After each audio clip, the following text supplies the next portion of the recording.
Le climat des affaires au Niger a été le thème échangé en cette journée d'information organisée par la primature. Le chef du gouvernement, Brigitte Raffini, a rencontré et échangé avec les responsables représentant le secteur public et privé sur la bonne marche des affaires au Niger. Le ministre de l'Intérieur et de la Sécurité publique a tenu une conférence de presse ce matin, déclaration au cours de laquelle Hassimi Massaoudou a évoqué les derniers événements qui ont marqué la vie sociopolitique dans notre pays. L'axe Koni Maladi Zender Tawa frontière d'Aïssa, désormais relié par la fibre optique, le ministre de la Télécommunication et de l'Économie numérique a officiellement procédé à la mise en service de cette ligne.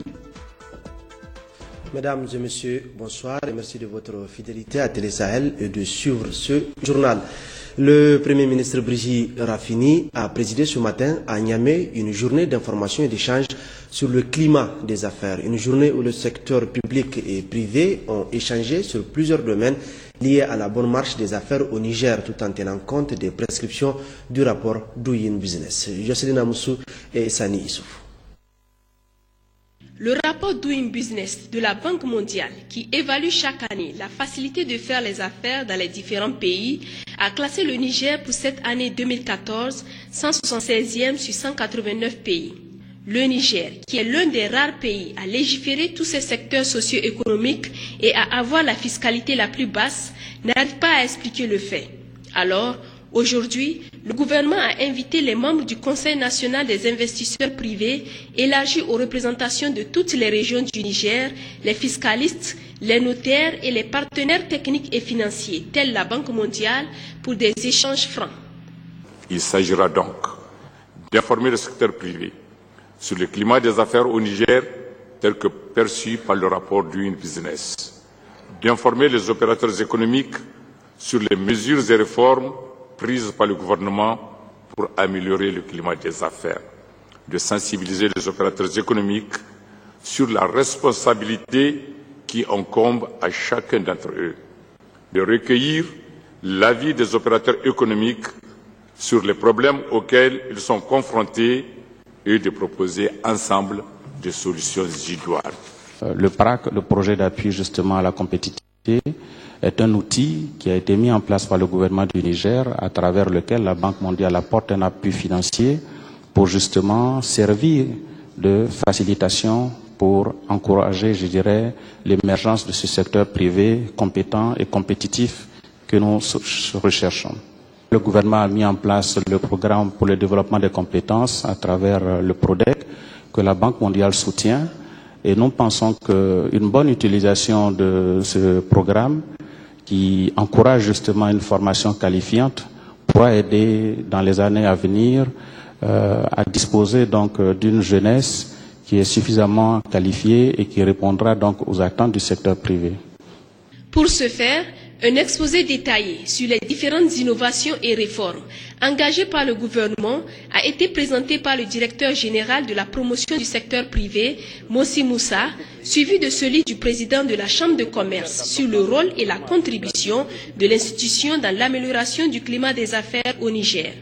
Après ces différents exposés, les organisations du secteur privé, sans langue de bois, ont chacun dégagé les goulots d'étranglement qui minent le climat des affaires avant de faire des propositions à même de rehausser le secteur. Ce qui ressort le plus, ce sont cependant les pratiques frauduleuses, les tracasseries routières, la concurrence déloyale, les formalités administratives lourdes. Ce qui est bien perçu par le Premier ministre. La corruption et la fraude. Ça aussi, c'est quand même, dans le contexte des affaires, c'est une grande tare qu'il faut que nous tous nous arrivions à combattre. Ce n'est pas seulement à l'État, au gouvernement, de combattre la corruption, ni de combattre la fraude. C'est tout le monde qui doit réprouver ces deux fléaux, la fraude et la corruption. L'administration nigérienne a été beaucoup interpellée dans ces débats parce que là aussi, il y a souvent des problèmes de comportement. Il faut que l'administration réponde aux besoins, aux interpellations des usagers, qu'elle soit performante, qu'elle ne soit pas là comme un frein aux affaires, comme un frein aux activités des opérateurs du secteur privé, mais au contraire, qu'on diminue les tracasseries, que ce soit dans les transports, que ce soit dans les formalités de constitution des sociétés et autres. Il faut que l'administration cesse d'être ce goulot d'étranglement. Nous devons y travailler tous ensemble. Nous allons rester à votre écoute. Partout où vous avez des freins de ce genre, n'hésitez pas à les signaler. L'ensemble de ces propositions feront l'objet d'un examen à tous les échelons appropriés pour étudier la suite à le rapporter dans les meilleurs délais, Inch'Allah. Cette journée d'information et d'échange avec le secteur privé sur le climat des affaires au Niger, le gouvernement a décidé de l'institutionnaliser pour débattre régulièrement de la situation de l'environnement des affaires au Niger. Tout un autre sujet, le ministre de l'Intérieur, de la Sécurité publique, de la décentralisation et des affaires coutumières et religieuses, Hassim Massouda, a tenu une conférence de presse ce jour. Le ministre de l'Intérieur s'est prononcé devant la presse nationale sur les derniers événements qui ont marqué la vie socio-politique de notre pays. Suivons un extrait de cette intervention. Ces événements, nous avons commencé à voir à partir des élections dernières. On pensait avoir un retour normal d'un exercice régulier de la démocratie avec un gouvernement, une majorité qui gouverne et une opposition qui s'oppose dans les règles à l'Assemblée nationale, dans les manifestations de rue si nécessaire, mais toujours dans le cadre de la loi.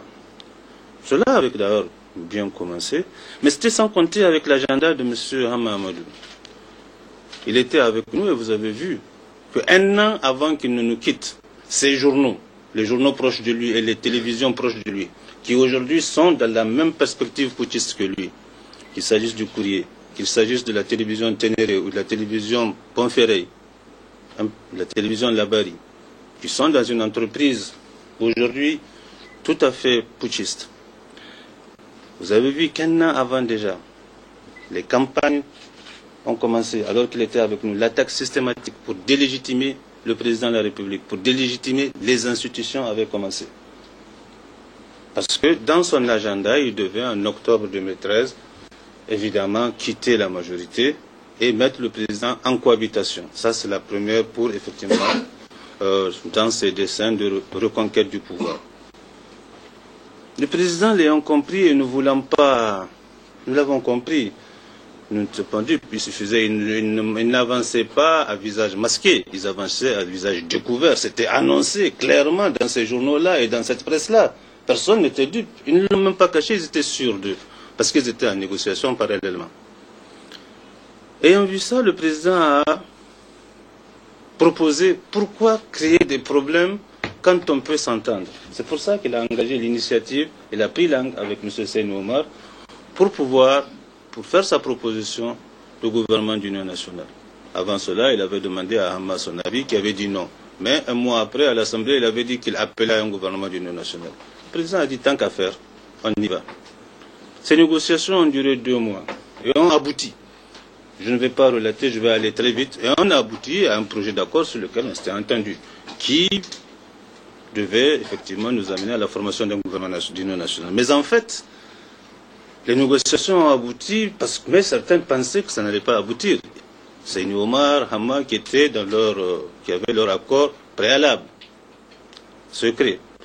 Et au dernier moment, ils l'ont saboté en sortant la formule du Premier ministre qu'on doit donner à l'opposition. Dans leur esprit, ce qui n'avait pas été discuté, qui n'avait jamais été dans nos discussions.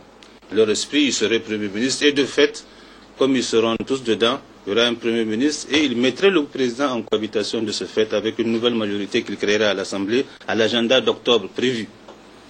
Bon, évidemment, le président a dit qu'il ne voulait pas de cohabitation. Lui, il voulait d'un gouvernement d'union nationale et il a rejeté cela. Voilà comment le projet a avorté, mais il a avorté ceux qui ont participé aux négociations, ceux qui ont compris et qui ont vu la transparence, parce que les négociations ont été faites de manière transparente, en tout cas entre les différents acteurs. Et qui ont compris qu'ils ont été dupés parce qu'ils ont cru à cet accord-là, ont compris qu'il y avait un autre jeu, un autre agenda qui n'était pas le leur. On rejoint le gouvernement. Ce qui a mis en échec leur projet, puisque une nouvelle majorité s'est déclarée à l'Assemblée, ça a mis en échec le plan de M. Hama Amadou. Une nouvelle majorité s'est faite et nous l'avons démontré en déposant une motion de confiance. Cette motion de confiance a donné clairement une majorité de 70 à l'époque. C'est une majorité confortable permettant de gouverner. À partir de ce moment-là, puisqu'il n'était pas question pour eux que le président finisse son mandat régulier et démocratique, ils se sont mis à comploter, à préparer une alternative non démocratique pour remettre en question le mandat démocratique régulier. Et c'est ainsi que nous avons des noms, nous les avons suivis pendant tous ces mois-là, dans des tas de réunions qui faisaient secret, de recrutement de gens appelés à faire des actions violentes, d'organisation des jeunes, de liens avec les scolaires pour faire la casse, etc., etc. Ces informations, nous les avons suivies. Tous les acteurs, nous les connaissons. Nous les avons suivis. Ils sont tous, sans exception de l'Oumana. Nous avons assisté à des manifestations de scolaires dont le but, il n'y a même pas de revendication. Le seul but, la seule revendication, c'est sortir pour faire la casse à Niamey. Je vous dis que ce n'est pas tous les scolaires de Niamey, parce qu'on nous présente ça comme tous les élèves sont dehors. À Niamey, il n'y a que 7 établissements qui sont en permanence concernés par ces manifestations dont le but est la casse. Ça a culminé avec la dernière casse, pas celle-là, hein, des lycéens qui ont attaqué les 3N, qui ont cassé tout, etc. Avec tout ça, nous avons gardé notre patience. Nous avons, parce qu'ils pensaient que la police allait intervenir avec des armes à feu, avec des bavures, avec des morts, c'était ça leur souhait. La police garde son sang-froid, elle mène ça avec professionnalisme. Les instructions sont claires, il n'y aura pas de bavure, il n'y aura pas d'utilisation d'armes à feu dans le maintien de l'ordre. Sur le plan de l'éducation, la ministre des Enseignements secondaires a procédé hier après-midi à la remise des diplômes aux 202 étudiants, désormais professeurs du Collège d'enseignement général, formés par l'École normale supérieure ENS. C'était en présence de ses homologues de la jeunesse et de l'emploi, Ismaël Douda et Hamidou Abdoulaye. Ils sont au nombre de 202. Ces nouveaux professeurs de CEG formés par l'École normale supérieure de l'Université Abdou Moumouni de Niamey. Ils viennent de recevoir leur diplôme lors de cette cérémonie organisée par le ministère des Enseignements secondaires.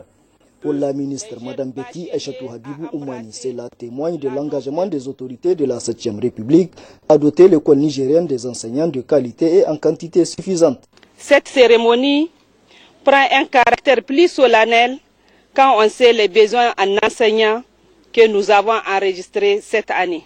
Le gouvernement entend désormais œuvrer pour une politique tout azimut pour encourager et motiver les jeunes Nigériens et particulièrement les jeunes bacheliers à embrasser le noble métier d'enseignement. C'est ainsi que des actions concrètes seront engagées à partir de la promotion dont nous sommes en train de célébrer la sortie.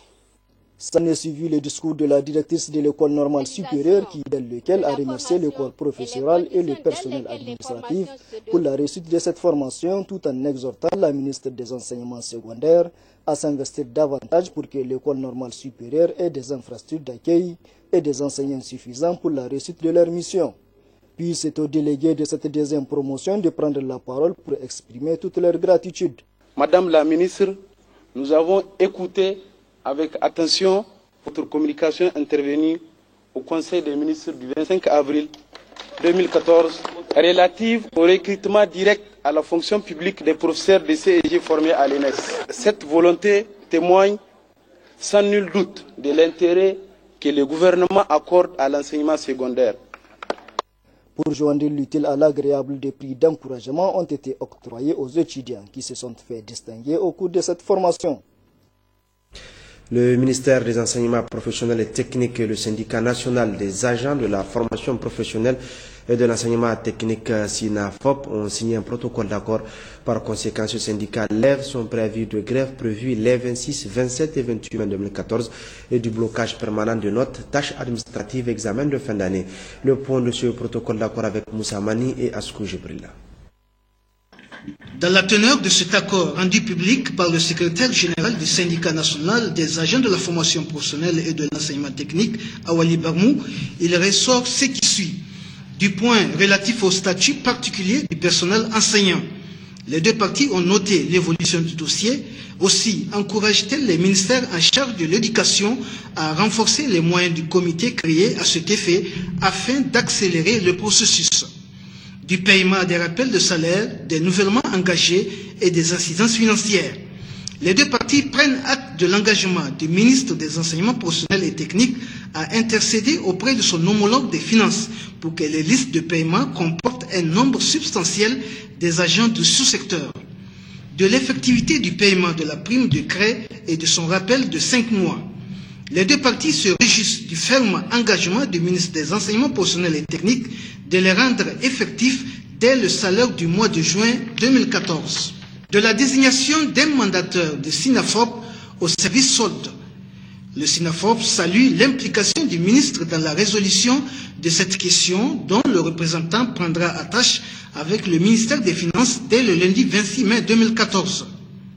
En conséquence de ce qui précède, le SINAFOP suspend son mot d'ordre de grève prévu pour les 26, 27, 28 mai 2014 et le blocage permanent des notes, tâches administratives et examens de fin d'année lancé le lundi 19 mai 2014 pour le SINAFOP, le secrétaire général Awali Barmou. Pour le ministère des Enseignements professionnels et techniques, le ministre Dr Cheb Daïna. Le ministre en charge des Enseignements professionnels et techniques, Cheb Daïna, a salué ce dénouement heureux au profit de l'école nigérienne. Je vous rappelle que la conférence de presse animée par le ministre de l'Intérieur, Hassim Massoudou, sera retraduite en Corti magazine de ce journal. À mission dans la région de Tillabéri, la ministre des Enseignements secondaires a visité hier plusieurs établissements scolaires du département de Walam. Elle a eu également une importante rencontre avec les responsables départementaux des enseignements secondaires et les partenaires locaux de l'école. Abdullah Soumana et Jibono. La délégation ministérielle a d'abord visité le CEG de Dabré, un collège rural créé en 2009 et qui accueille 384 élèves, dont 186 filles encadrées par 11 enseignants. L'école présente cette année 29 candidats au BEPC. À l'école primaire de Bougar, Mme Betty Aïchatou Habib Oumani a félicité et encouragé au nom du président de la République, chef de l'État Issouf Mahamadou, la population qui, avec l'appui de l'ONG Debout Niger, est en train de construire 2 classes pour appuyer les efforts de l'État dans la réalisation des infrastructures scolaires. La 3e étape a été le CES Barougati de Walam, qui totalise cette année 1103 élèves, dont 11 réfugiés maliens. 402 filles pour le premier cycle et 701 pour le second cycle. Il a été créé en 1973. Le CEG franco-arabe de Walam accueille 245 élèves, dont 107 filles. L'école présente cette année 16 candidats au BEPC. Le CEG de Simiri a constitué la dernière étape de cette série de visites. Créé en 2002 avec à ce jour 13 classes en matériaux définitifs et un bloc administratif, l'école accueille 302 élèves, dont 154 filles, encadrées par 16 professeurs. 49 candidats, dont 27 filles, se présentent cette année au BEPC. Un déplacement qui a permis à la délégation ministérielle de constater de visu les différentes réalisations effectuées dans le cadre du programme de la Renaissance du Niger au profit des enseignements secondaires au cours de 3 ans de mise en œuvre, mais aussi d'échanger avec les élèves et les différents acteurs de l'éducation. Au cours de ces visites, la délégation ministérielle a trouvé des chantiers au stade d'implantation, en cours, presque achevés ou achevés. Madame Betty Aïchatou Habib Oumani et Assimou Diabri ont transmis aux enseignants et aux élèves tous les encouragements des plus hautes autorités de notre pays et prodigué des sages conseils à ces derniers. La rencontre qui a regroupé les directeurs départementaux des enseignements secondaires et les différents acteurs de l'école a permis de faire le tour d'horizon des difficultés rencontrées dans ce secteur, mais aussi de faire des propositions pertinentes en vue de les solutionner. Madame Betty Aïchatou Habib Oumani a aussi décerné un témoignage officiel de satisfaction à l'honorable chef de canton de Simiri, Amirou Moussa Soussou, pour son engagement personnel en faveur du développement de l'éducation. Le ministre des Postes, des Télécommunications et de l'économie numérique a présidé à Zender la cérémonie d'inauguration officielle de la mise en service de la liaison de fibres optiques sur les axes Koni, Maradi, Zender, Koni, Tawa et Maradi dans Issa, frontière Nigeria. Garba Maman Kabiru et Ali Abou. Cet événement dont l'importance n'est point à démontrer et dont Zender a l'insigne privilège et l'honneur d'abriter ce samedi 24 mai 2014 sous le haut patronage du ministre des Postes, des Télécommunications et de l'économie numérique est une suite logique du lancement officiel à Konni en novembre 2012 des travaux de pose de la fibre optique par le président de la République Issoufou Mahamadou sur les tronçons Konni-Tawa et Maradi-Dan-Issa, frontière du Nigeria. La liaison de la fibre optique qui sera activée dans quelques instants. C'est partie du programme de la Renaissance pour le Niger de son Excellence M. Issoufou Mahamadou, président de la République, chef de l'État. Comme vous pouvez le constater, la réalisation de cette importante infrastructure a pleinement contribué non seulement à la création des emplois et partant à la réduction de la pauvreté, mais aussi et surtout à contenir l'exode rural de notre jeunesse. Dans cette même dynamique, devait annoncer Abdoumani, le gouvernement vient de signer avec le gouvernement chinois une convention de financement de montant de près de 50 milliards de francs CFA pour la pose de 2275 km de fibres optiques et une autre convention signée avec la Banque africaine de développement BAD pour le financement d'un montant de 20 milliards de francs CFA aux fins de réaliser 1700 km de fibres optiques dans le cadre de la route transsaharienne.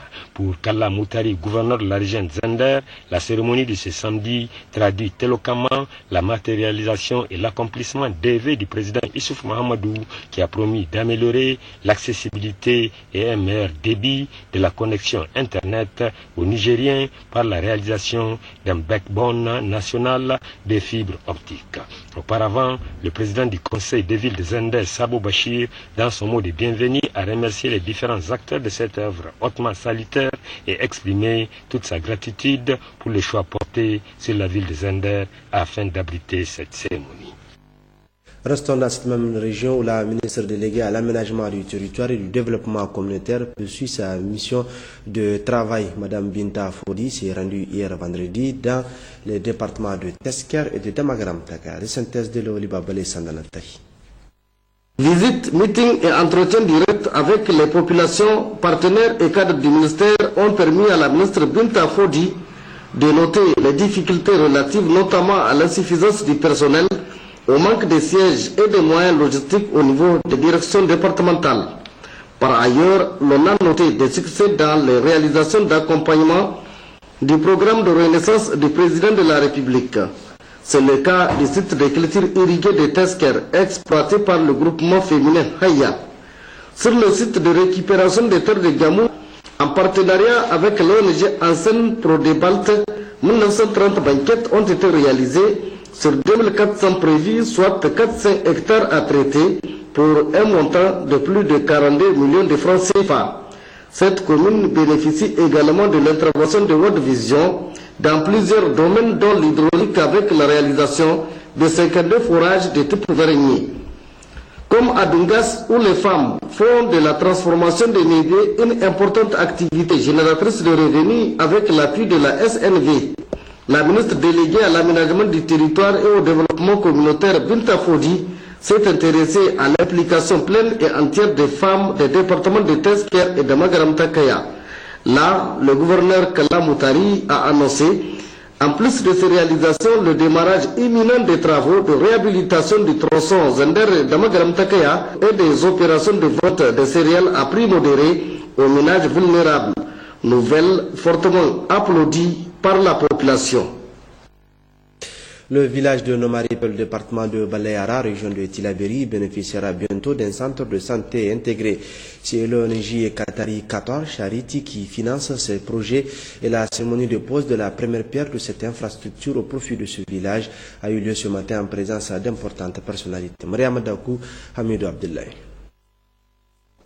Ce geste de ces trois personnalités, à savoir le conseiller principal du Premier ministre en matière de santé, le directeur pays de Qatar Charity et le préfet du département de Balayara, marque ainsi le coup d'envoi des travaux de la construction d'un CSI pour les habitants de Namaripel et villages environnants. Suite à une demande qui nous a été introduite par le chef de village et cautionnée par les autorités de la place, la mairie, la préfecture, le gouvernorat et le ministère de la Santé et le cabinet du Premier ministre. Un bailleur de fonds a accepté de financer totalement la construction de ce dispensaire et le ministère de la Santé s'est engagé à l'équiper, à le gérer juste après sa construction. Donc aujourd'hui on a démarré, normalement c'est un chantier qui est de 4 mois et on souhaite que l'entreprise respectera ses engagements dans le contrat pour que dans 4 mois les populations peuvent bénéficier des services de ce dispensaire. Cette action de Qatar Charity a été saluée par les autorités coutumières et administratives de cette localité. Je ne peux que m'en féliciter que Qatar Charity accepte de venir en aide à ma population. Parce que quand on regarde les distances qui sont parcourues, de jour comme de nuit, pour accéder à ces centres de santé, c'est énorme. Et donc, si un dispensaire est à côté, ça facilite l'accès à la population. 15 millions de francs CFA est le montant de l'enveloppe à allouer à la construction de ces centres de santé intégrés qui viendra soulager les populations de cette zone en termes de prestations sanitaires.